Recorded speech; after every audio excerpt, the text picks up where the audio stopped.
Hi guys, piggybacking from yesterday's video or the previous video that I made, you can actually turn any digital planner, any daily planner into a 2-page per day spread. So I'm going to show this to you this is the deluxe digital planner in pastel, and this works for any of my planners that don't already have a 2-page per day. And I'm sure it'll work for any planner that you have that isn't made by me, if they offer extra templates. So the way I set up my planner, oh wait, I already, never mind. You didn't see that. All of the days are in a row like this, right? It's a daily planner, month, week, and day.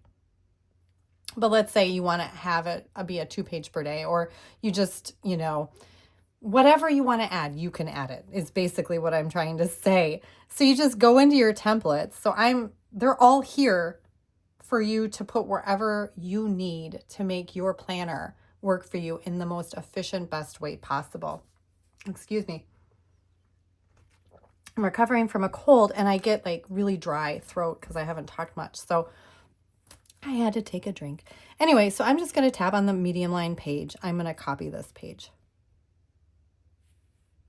And then I'm going to pick a day, and October 14th, and I'm going to paste this day after October 14th, or this page after paste. Okay. So now I have my daily page, I have a notes page, everything is in order, and this will work. You can do this after your weeks, after your months, whatever.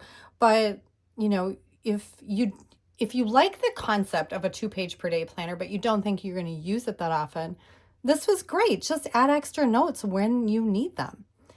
Anyway, I hope this helps you, and I hope you have a wonderful day.